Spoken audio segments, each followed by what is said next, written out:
a crusty Uh, yeah, well, I have a lot of things to say about Zoom groups, mind. but I won't. Okay. Hopefully, you know my views about them. The good thing about addiction being a disease, at least it's not contagious like COVID. You know, if a heroin addict sneezes on me, I don't think I'm going to go score later that night. Uh, but Just don't hang I around was for think too I was going long. to ask that. Wait, I have a great question here.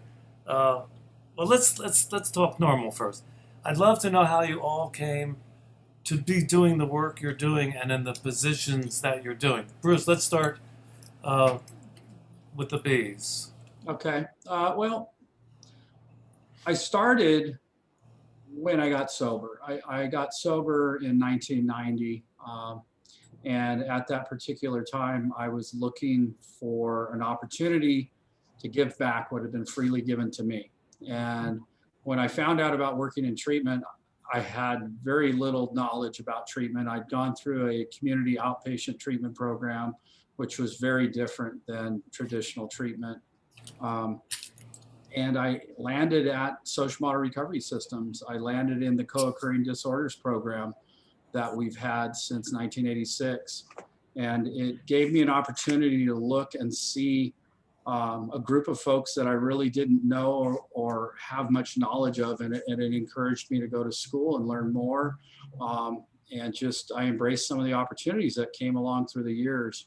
I wrote my first proposal for a program in 1992 and opened that in 1994. And that was to provide outpatient services for what was considered the dual diagnosis population back then here in Los Angeles County. Um, and I've had the opportunity throughout my career at Social Model to do more of that, write other proposals, lead other programs. And when Mr. O'Connell started getting to the point of where he was ready to retire, our former CEO, he had talked to me if I was interested in stepping up to the position of CEO when he left. And what year Um, was that? that was in what he started to talk to me in about 2015. Uh-huh. He left in 2017. So Okay. um, I, I, I wouldn't say I jumped at the opportunity because I knew what Jim had to do in his daily life as far as being the CEO of Social Model. We have, on any given day, we have about 450 people in treatment. We have 13 different sites and just a multitude of either mental health diagnosis, substance use disorders, prevention programs, just a lot of different work going on and a lot of surprises. And I remember the first time I asked him, Jim, how do you deal with this? How do you get through the day? And he said, well, first thing I do, Bruce, is I start every day with an AA meeting. He was one of those that religiously at 6:30 in the morning was in an AA meeting, and it helped him start his day. I wish I could say that I'm that same person. I'm not. I'm not that person that starts every day with a 6:30 AA meeting. I start every day with my own personal recovery, but it's not an AA meeting. So um, I have done a lot in the area of trying to make sure that we professionalize the industry that we're in. Um, we traditionally have provided services to very low income people who have no place to go really. We do a lot of services with individuals who are homeless or um, homeless prior to coming to us or coming out of incarceration. So um, a lot of our staff we've needed to encourage them to become more professional in their education, behaviors, any opportunities that we can to better ourselves and provide better services within our community, we've tried to take advantage of. So I think that's a little bit of an overview of how I got to where I'm at. I'm really grateful for the opportunity. The thing I'm most grateful for is the opportunity to give back and make this my work, not part of my program, but my work is definitely rewarding on most days. This last year has been a little bit challenging. to say the least. Local model has left a very big positive footprint in Southern California. Thank you. So I thank you. Who wants to talk about how you got into that seat next? Well, not you, John, because it looks like you're in a very plush office. Jack looks like he's at work. Am I right, Jack? Yeah. John, you go ahead. How's a Philly Okay, I'll go ahead. up in North Carolina? What wrong turn did you take? Well,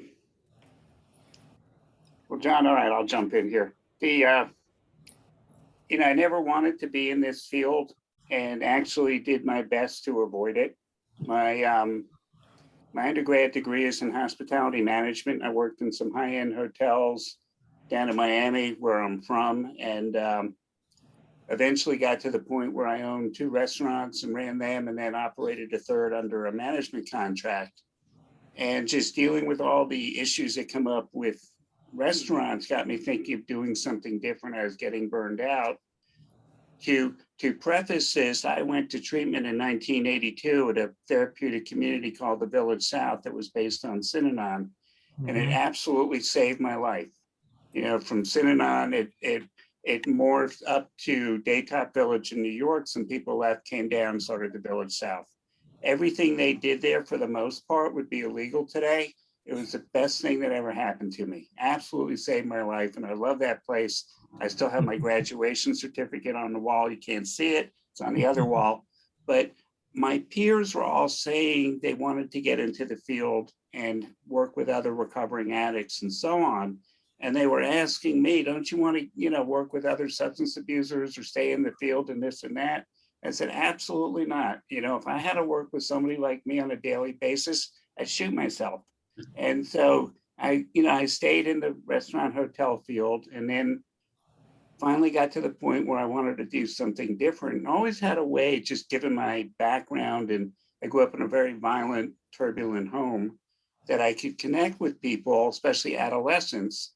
And I thought if I dealt and worked clinically with adolescents, I would always get referrals, because most therapists don't want to deal with them.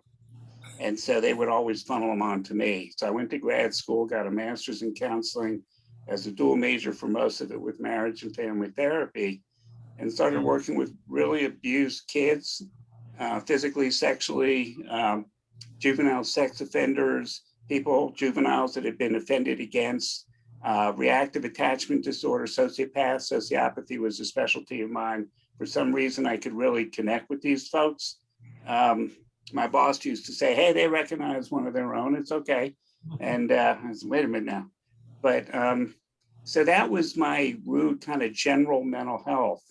And then I was offered a position as a therapist to help start a wilderness program, and then moved through, and then was offered another role at another program as a clinical director, then was offered an opportunity to start a treatment program.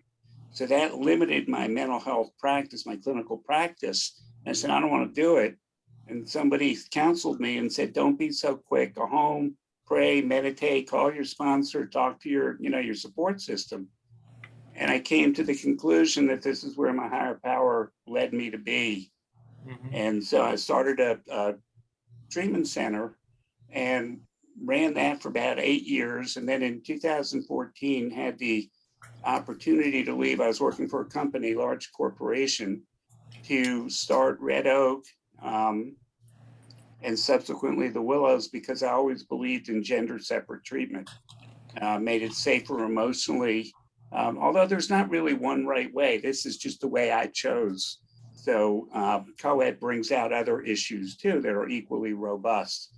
But that's sort of following the path that I think I'm supposed to be on. And, to me, substance abuse, recovery, alcoholism, it's all part of mental health and wellness. Because for so many, the co-occurring issues of depression, anxiety, bipolar, people struggling with gender identity, what am I, who am I, all these things, family conflict, peer conflict, job conflict, poor academic success because of learning differences, misdiagnosed trauma diagnosis. that there's overlap and with ADHD that's pretty significant. Um, all these things is all mental wellness, and it fascinates me. And so I look at it. It's a my staff, the people I work with every day, make the program. I don't. The best thing I do is stay out of their way. Um, but I like to hire well and leave them alone. And it's such a gift to be able to witness the work they do and watch our clients get better. To be a witness on somebody's journey is just it's huge. It's just beyond gratitude on my end. So I'll shut up there. I appreciate that. The motto of our organization is treatment works. And because I got sober in treatment, my son got sober in treatment at 20, Abra. So John, how did you end up in Ocala, Florida? If that's where you are today. I'm in Ocala, Florida, and that's where the guest house is. And I spent the last 20 years living in Los Angeles, New York, and London, sort of traveling a lot. And I couldn't. Small towns. Yeah, I know. I couldn't put a. If I set out on this journey in the beginning, I never would have thought I would be here, but I sort of ended up at the beginning. I went to treatment at a bunch of different places. My father was an actor who was in recovery, and so when I got sober, I sort of I went back into setting up. I did the location managing for the James Bond films and kind of traveling all over the world. And it was all about logistics and how do you stay sober in a foreign country. And I started doing 12-step work on movie sets in Turkey and Panama and all over the world, just to keep myself sober. But I basically, I went through the Refuge, which was Judy Crane, my current partner's previous treatment center. And I got sober in 2004, did a lot of trauma work. And then about 12 years ago, I went into, intervention. There was a lot of people looking at my life and saying, how did you survive? You were so awful and so horrible, and you've something's happened to you. Where should I send my son or daughter? Or what do we do with this person who can't, leave a movie set? So I started, I went and did a bunch of trainings, and I figured if I'm going to be giving out any information, I need to know what I'm talking about. And so I started visiting treatment centers and going to conferences, and as sort of a side thing to the work I was doing. And my sponsor was a therapist, and he kind of guided me through the beginnings of training, and that led to opening up a company where I was basically resourcing therapists and sober companions and interventionists for people kind of all over the world. And so my sort of skills are in the logistics and the putting together of very difficult situations, going and getting somebody out of a difficult situation in a foreign country, and getting them into treatment. And so years after I was doing this, and Judy had sold her treatment center, Judy Crane had sold the Refuge, and she was doing private intensives, and I was doing interventions. And so we partnered up kind of, and traveled around to London and did small little groups with clients. And in the process of that, she kind of said to me, we have to do this in one place, because the power of the group is missing when you're doing a one-on-one intensive, and we really need a place. So we came up with this idea, sort of like almost like a vision board. What would be the perfect thing that we could build? And so we said, we don't want to go larger than 30 beds, doing deep trauma work for the clients that we were seeing, who were still high functioning and successful, but were suffering from addiction and trauma. So, chronic relapsers, very, very difficult cases. We we kind of followed the signs. I know it sounds a little hokey, but we looked all over the country, and we found a property that had this water fountain with this woman with a butterfly in the front. And Judy said, "Oh, this is it. I have to follow the butterflies." And at the time I thought, we don't have the money. How are we going to follow the butterflies and buy this property? But as Jack was saying, a lot of prayer, a lot of vision, and having a big dream, bigger than I was at the time. This is outside of what I had ever done.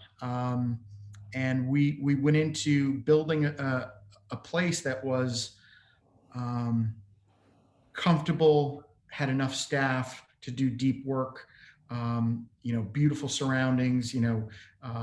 We try to do the best of whatever we can, with medical and clinical, and down to the, we designed the buildings in the shape of like a small neighborhood. So you attach to your roommate, you attach to your small cabin, you attach to the other people in your group, to healing attachment disorder. So we basically, everything we did, we tried to figure out a way to create something that was, we weren't really comparing ourselves to anyone else. It was just go make this happen. And if I knew how hard it was, I probably never would have gotten involved or done it, or it was sort of like all the things that I had done in my life led to being able to do this. It's sort of a perfect partnership. Judy has this unbelievable clinical piece. I know a little bit about how to sort of run the place and have it comfortable and warm, and morale, and have it flow properly. So I don't know if that answers the question, but I forget the question. It was a long journey. Oh yeah. And there's nowhere else I'd rather be. So I landed up back in the town that I got sober in. After going out into the world and traveling all over the world, I came back to where I got sober.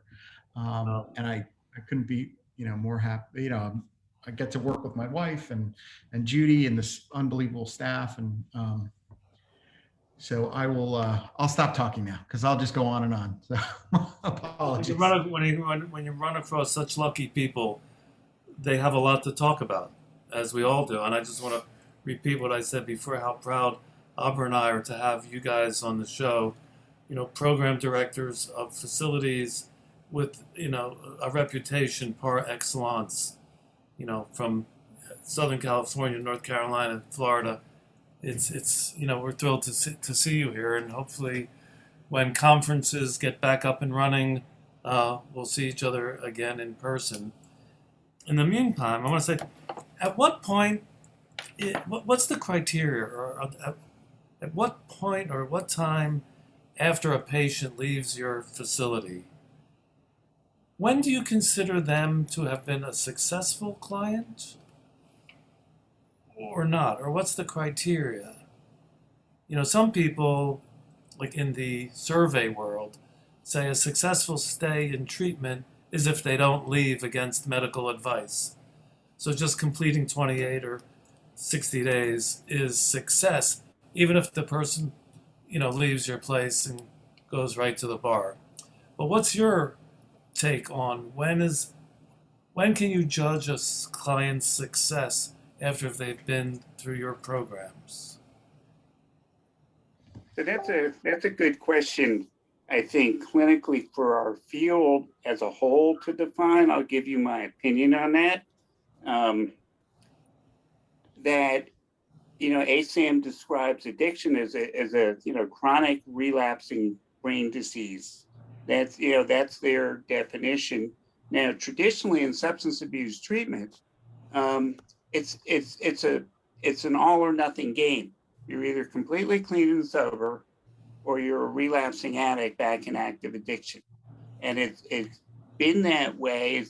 You go to AA or NA, you go to a meeting, you're doing great, you get your chips, you relapse, you got to come in and say, okay, I got to start all over, give me a white chip, and you go through that whole process. Everybody claps, you're back, great. but it's not like you've been in recovery and then you had a slip and you keep moving. It's like, oh, you go back to go and start all over again traditionally. So, I'm not necessarily disagreeing with that, but that's just been the thought. But coming into this as, okay, we have a relapsing disease. If we look at different physical medical issues, then, I'm an asthmatic. I take a prevention inhaler every morning, but sometimes I need to use my rescue inhaler. So that would be a relapse into asthma, but it would not mean that the course of treatment I'm on to prevent asthma attacks is a failure. So there's something we need to look at there. I went through some training years ago with a brilliant, brilliant man, Terry Gorski, who recently passed away, I think about a year ago, and became a Gorski trained relapse prevention therapist. His definition, which I use, is that somebody needs to enter treatment for at least 90 days to be considered in recovery. And so for no other reason other than that would seem to be the best quantification I've heard. At that point, if somebody has a relapse, then they can be treated not as a new patient, but as more like a relapse prevention patient.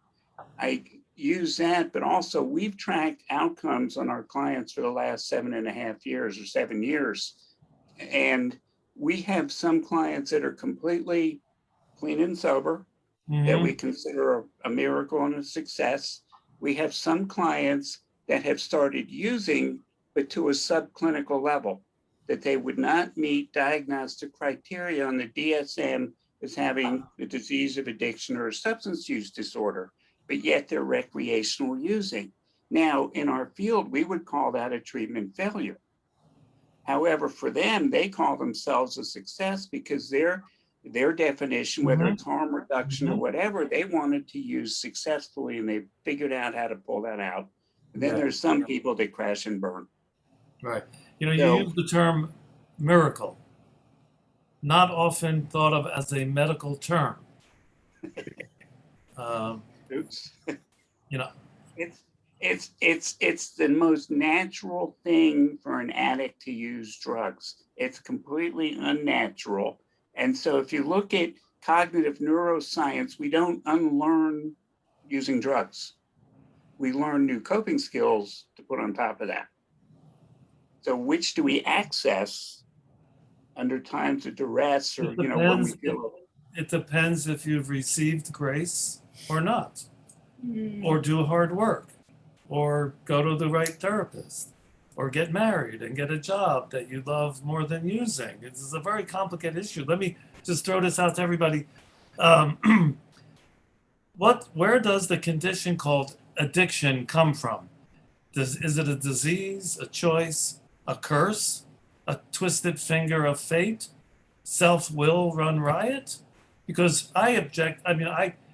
There's an article on the Addiction Recovery e-bulletin this week about the harm of calling addiction and alcoholism a disease.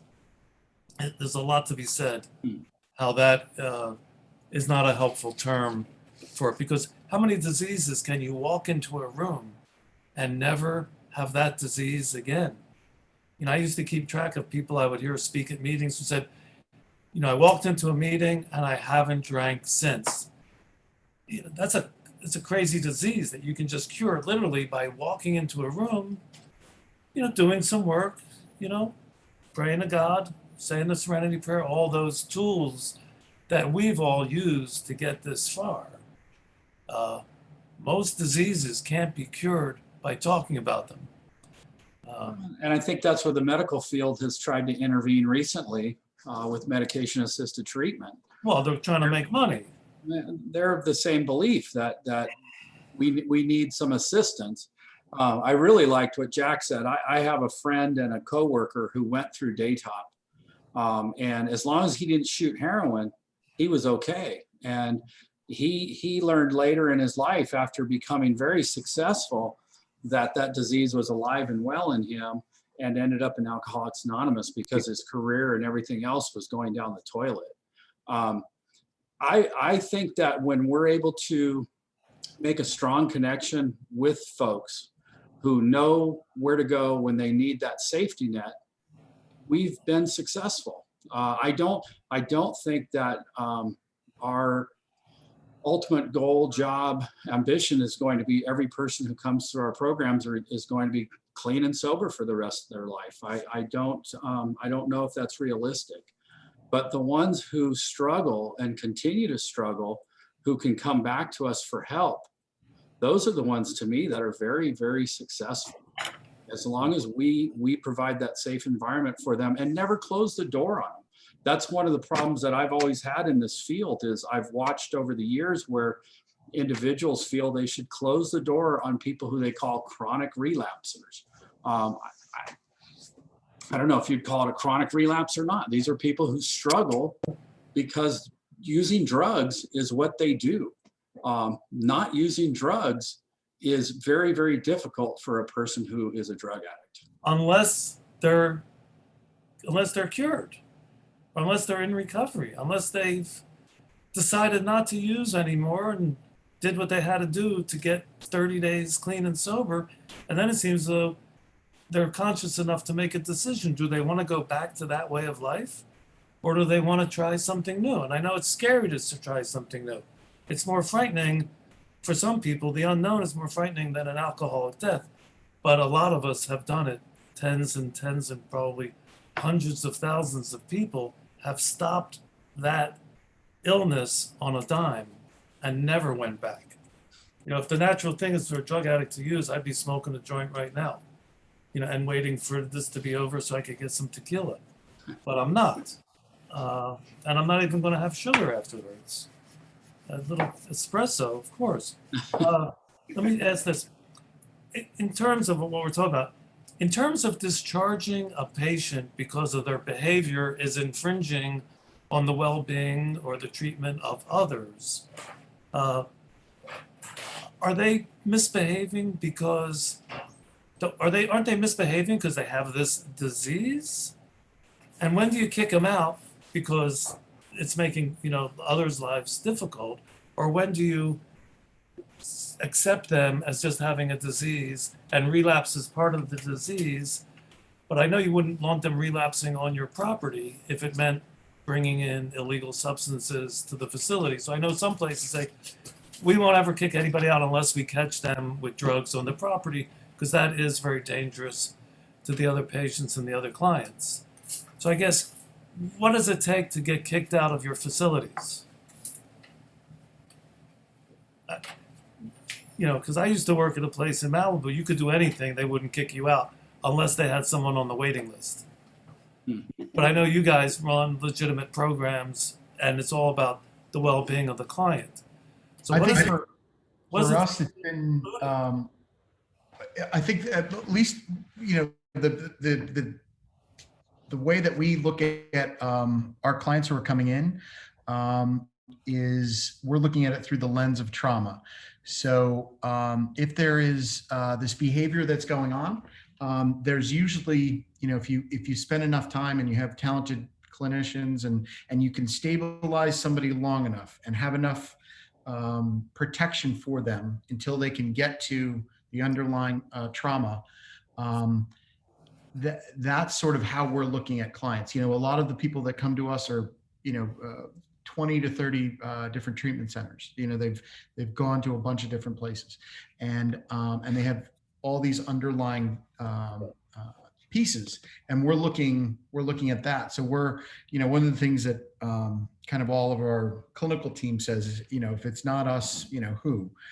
Because a lot of times, obviously, it's a balance between, you know, the admissions department trying to bring people in and the clinical team saying, you know, this will upset the community if this person comes in. And I think with a smaller community, there's a way to, I mean, we go through this every day. You know, what's going on in the community? Will this person be somebody who can come in, and are they going to be a danger to the rest of the community in any way? We have to filter that. We have to find out if we need to have them come in for 2 weeks and be isolated and do an assessment and make sure they're okay to bring them into the community.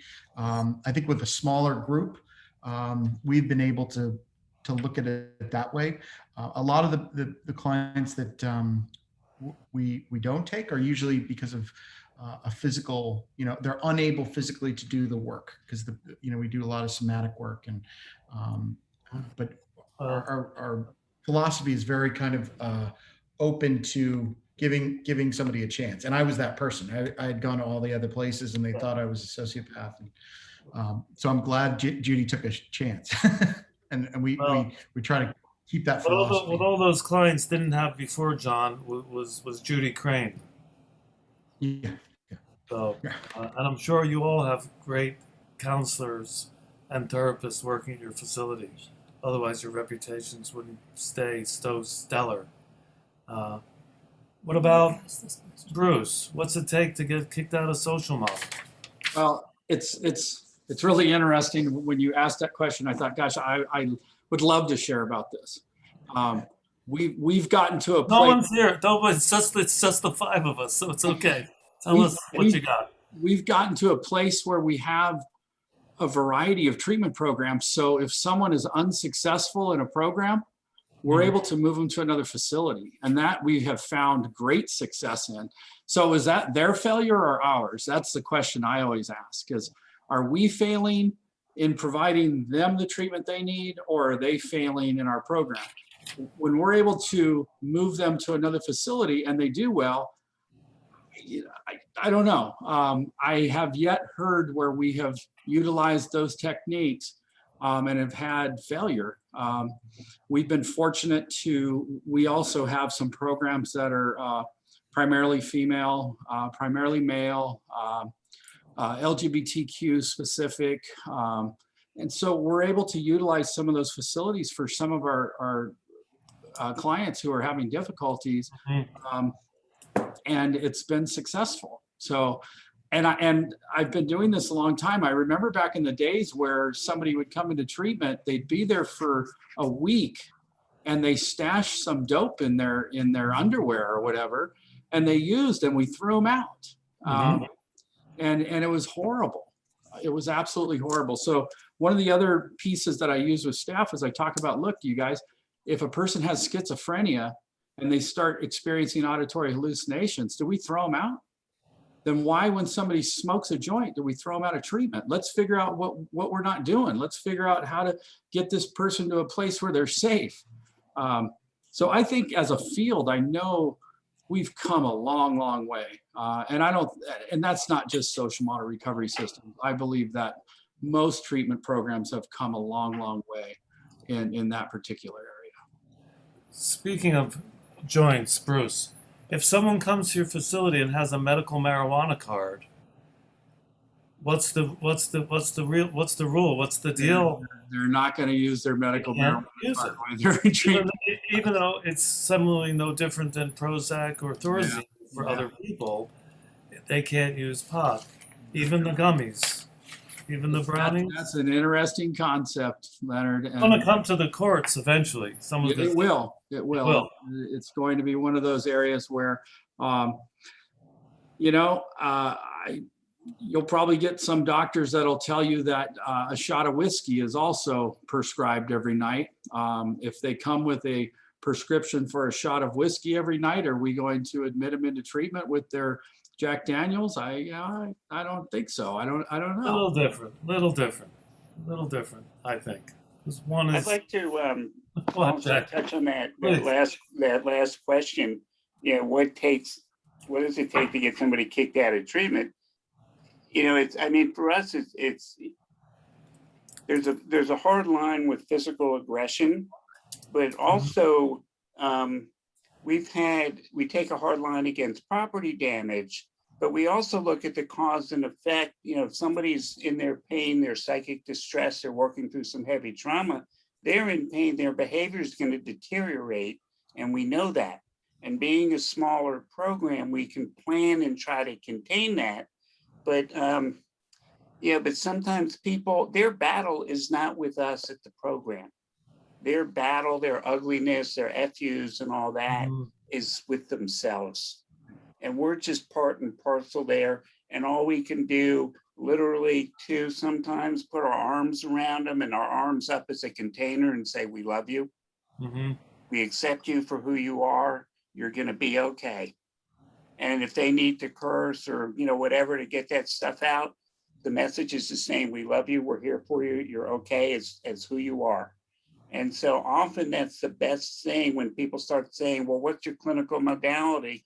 Well, honestly, you say miracles isn't in a medical manual.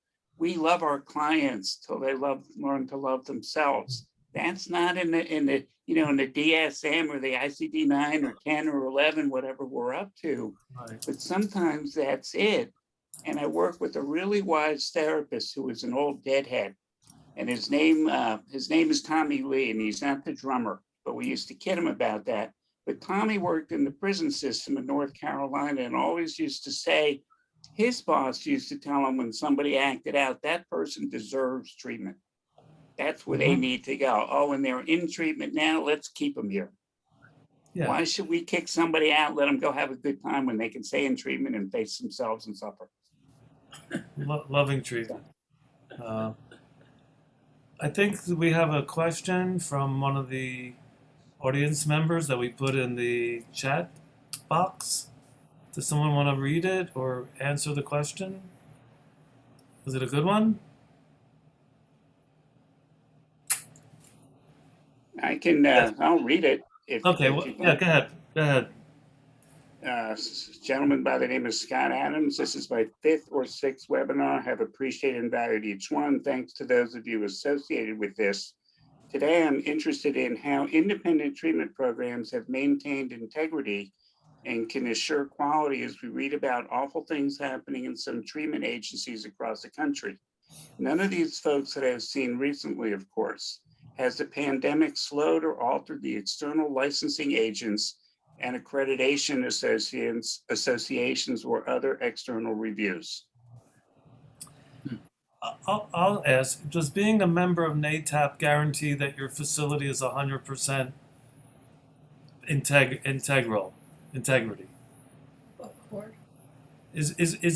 What about the Joint Commission? Are they still around, the Joint Commission? Yes, Yeah. they're definitely still around. They're still around. It's amazing because they were implicated in the whole opiate epidemic as playing ball with Big Pharma. They're the ones who got pain as the 6th symptom. Was it 6th symptom? Anyway. There's the fifth vital sign. Yeah, pain. JACO came out and declared that. Yes. And all physicians had to assess for that. So I don't know about JACO. We're CARF accredited.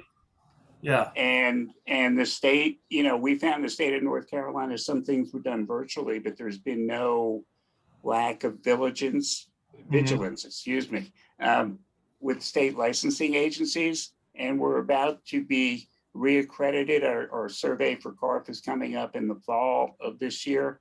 And so the same 3-year period previous, all the data we've been tracking for CARF will be examined by them. So there's been no lack.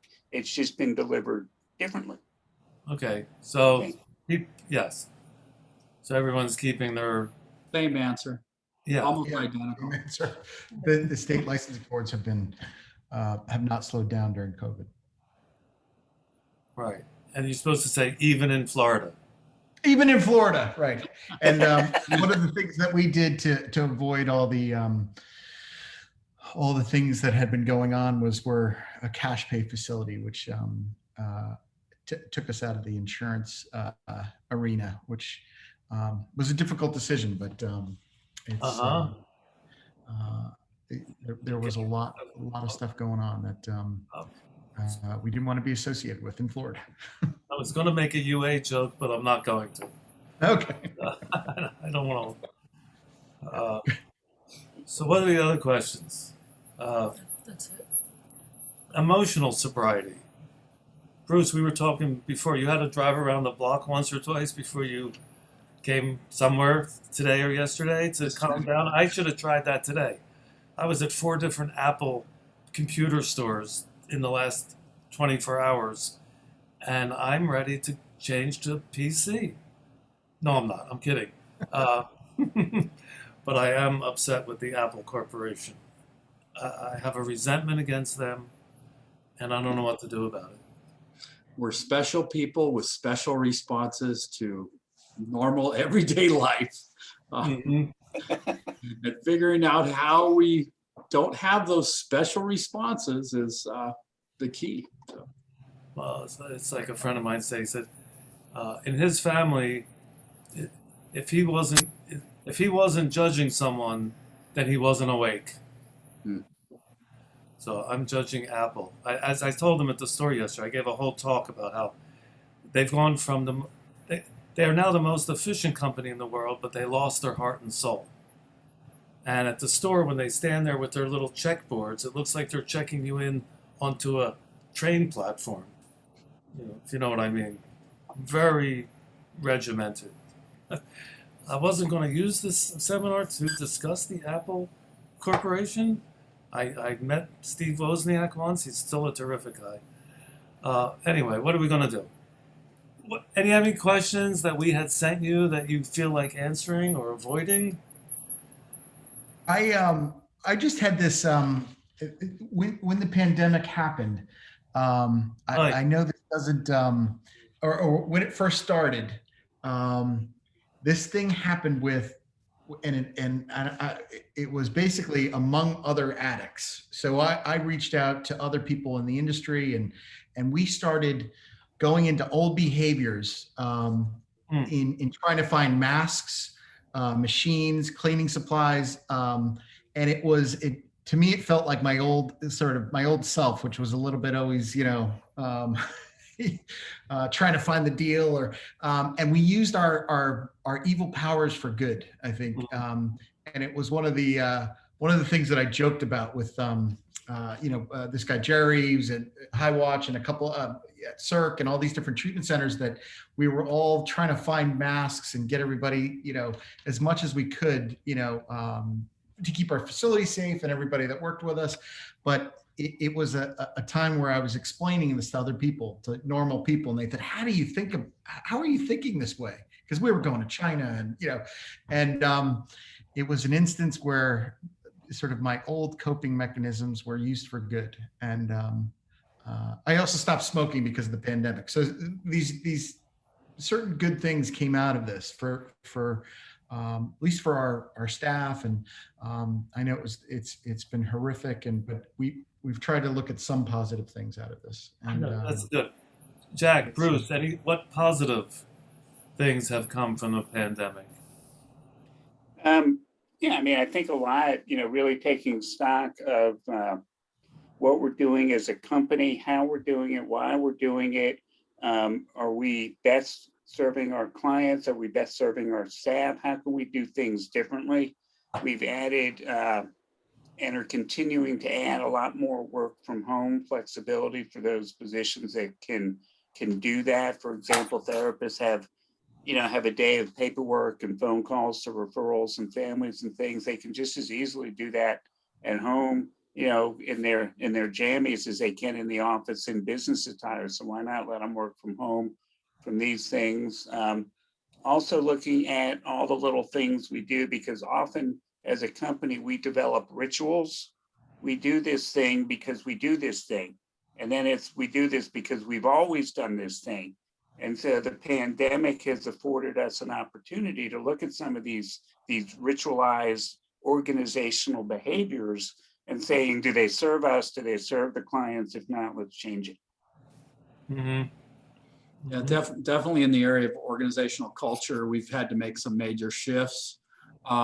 We did zero telemedicine prior to the pandemic, and that will be one of the areas where we continue after the pandemic. We've seen some of our populations that we work with, their attendance was better during telemedicine than it was in person. Other programs, it was horrible where they didn't want to participate virtually. They needed to do in person. So we've had some great opportunities to grow. I was fortunate. Our medical director is a professor of epidemiology at Loma Linda University, and talked to me. Is that Don Kurth? Yeah, Dr. Don Kurt. Kurth. Uh-huh. He's also the Daytop graduate, by the way. For those of you who didn't know that, I know he publicly talks about that. Otherwise, I wouldn't break his anonymity here. But he talked to me in January about what to expect. And at the time, some people have defined me as being a cynical person. And I think I probably was somewhat cynical in what he was telling me. But I listened, and we started to gather supplies and just prepare ourselves for what was coming. I'm so grateful to Don for the work that he did in preparing us as an organization, because in Los Angeles, where there's a lot of treatment programs that were all scrambling for the same resources, it was difficult. You know, Mike Schaub, who you guys probably know, he does most of our marketing and outreach. He also, John, used some old behaviors, and we still have a 55-gallon drum of hand sanitizer in the office next door. That I think if you mixed it with some orange juice, you could probably, you know, make some good market or money on the black market. So, but no, really, all of us had to utilize some of our resources, old behavior. I prefer to call them resources, to try and make it through this process that we were all just. I don't think any of us will ever go through a pandemic again in our lifetime. Let's hope not. I sure hope not. Let's hope we don't go through one in 2 or 3 months when the variants hit and people are taking their masks off and people are getting lazy again. You know, for LA, it seemed to have opened up fairly quickly. Yes, it has. You know, it went from 0 to 100 in like a month. And, you know, I got caught a little flat-footed because I didn't think it was going to happen this fast. So I was in Ocala in January, I believe. My daughter lives in Ocala, and I was scared to death because everybody there was so open. I'm like, oh my gosh, what are you guys doing here? Don't you realize? And there's so many differences throughout the country, and so many different reactions. Los Angeles, I think we're very unique in that we're such a dense population. We've had some real issues. So. We're very liberal in some ways, but we're very conservative when it comes to our health because we want to stay alive to enjoy Los Angeles and life in general. And I can't wait till this is officially over and I can say I made it. You know, and all over the country, it's like, you know, did you lose somebody? Right. You know, 600,000 people. Somebody's going to know somebody who lost somebody. If it wasn't you, everybody lost something. And there's a great, you know, cloud of grief that has still yet to descend on the country when we can take a deep breath and just mourn and you know, hope for the best for the future. I think everybody know you guys are all to me like, I would like you all to be my rabbis. Because you all sound wise and encouraging and authentic and efficient. And I know you all show up for work every day. Nobody's playing hooky because it's such important work that you're all doing. I mean, what do? I run a film festival for the last 13 years, the Real Recovery Film Festival, which is going to be online again this year because I don't know if everything is okay. Anyway, it's going to be online in November. That's just a plug. That's just a pure. It's a great film festival. Thank you. Yes, thank you. It is a great film festival. And we'll be in New York if you want us to be. Okay. So, are we almost out of time? You want to say goodbye? Come on in. Come on over. Come on. She's the technical advisor. She does everything. Abra Schiff puts this whole thing together. She's got the Zoom account. Everything is in her name. Thank you, My Abra. name. I'm paying for it. Yeah. Okay, guys. Thank you so much for being here. It was a really fantastic discussion. I did listen in. It's been live streaming on Facebook a little erratically, and it will be on YouTube later on today, and I'll send you guys the link so you can share. John, say hi to Audra for me. I will. I know Meg is listening out there, so it's really great to have you again today. Thank you. Thank you for your service. It was a pleasure, Bruce and Jack. My brother. Great to Thanks. meet you, John. Next Thanks time, for, next Next time time you're in Thanks for- Ocala, come I visit. will be stopping by. I think I drove by your place actually. So. Okay, good. Okay, We'll well, take you next out for a time, great meal. Come on in. thanks for All right. having me, Bruce and John. Good Great to to see you, share a Jack. screen with you. Jack, You both. John, Bye, take Jack. care. Really, Thank you, Robert. you guys have a wonderful rest of the day. You too.